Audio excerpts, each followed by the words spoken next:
唔好辜負活着嘅意義。呢個係日本三國嘅一句說話。今日我想講嘅就係呢個作品《日本三國》，在下啦會借12集嘅動畫嘅內容嚟講解。如果你係第一次嚟到嘅朋友，頻道主要係介紹動漫為主嘅，希望以一個感情為主嘅影片去打動你哋我哋，希望能夠帶到少少嘅諗法俾你哋啦。日本嘅三國係講日本喺將來咧，因為天災人禍啦，令到日本倒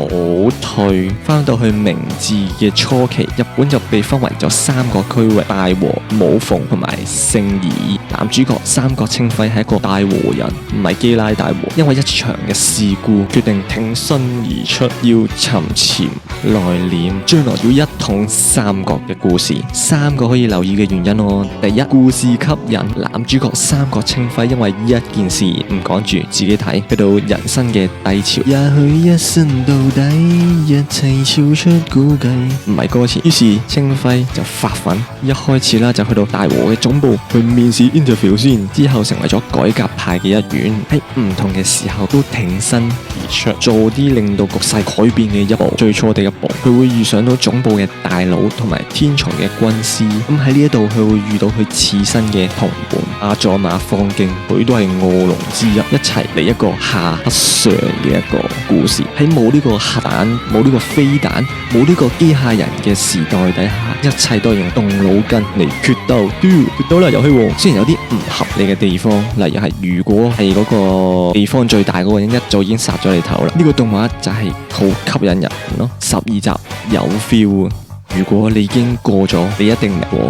已經喺嗰個時間入邊啦，咁即係你已經做緊啦，即係你都未必有時間去聽我講嘢啦。如果你仲未明白嗰份需要堅持嘅勇氣嘅話，準備。如果真係佢哋兩個人嘅話，青出於藍 underrated， 佢哋係我國嘅人才同埋動力。第二，畫風就好真實。咁對於呢一個動畫嘅風格啦，在下就唔係一個專家嚟嘅，淨係覺得所有嘢都好寫實啊，唔係嗰種兒童向嘅風格啦，亦都唔係嗰種可愛向嘅風格啦，都唔係嗰種派對卡孔明嗰種派對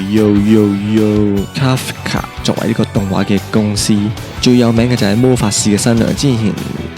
睇過下，咁喺角色嘅心境都比較着重啦，而且都有比較呢啲特寫嘅鏡頭，跟住有時有啲好舊嘅黑膠電影導彈嘅感覺，另有一種好懷舊嘅東西出咗現。角色嘅設定同埋呢個總作畫嘅監督係呢個阿比留龍彥啊，係呢個日本三國嘅監督嚟嘅。曾經有畫過幾話嘅2011年嘅 Hunter x Hunter 啦，亦都畫過幾話嘅進擊的巨人啦。而且我就比較中意第一集男主角嘅反應啦，同埋第8集大佬嘅反應，勁正嗰2集。第3啊配樂就好吸引啦，配樂係由呢個海文彭金啊執導啦。之前最主要嘅係有來自深淵啦、盾之勇者成名錄啦、神之塔等等啦。今次嘅主題曲同結尾曲啦，首先片頭曲係火種，演唱就係呢個木谷龍也，作詞作曲編曲就係呢個塔子一希塔尼，歌詞啊我多呢希納塔莫亞蛇，舞動嘅星星之火燃燒吧，代表咗三國佢哋啦，會利用咗佢哋唔同嘅力量，賭上天下命運嘅一時。咁另外咧，片尾曲啊細啊，就係呢個演唱作詞作曲都係呢個 Nina， 編曲就係呢個 Oni。咁啊呢個歌詞Sono basso gakito yasunani in o kitmatsuru， 願呢個 HKG 嘅地方都能夠此心歌鳴，亦復如何呢一個警察，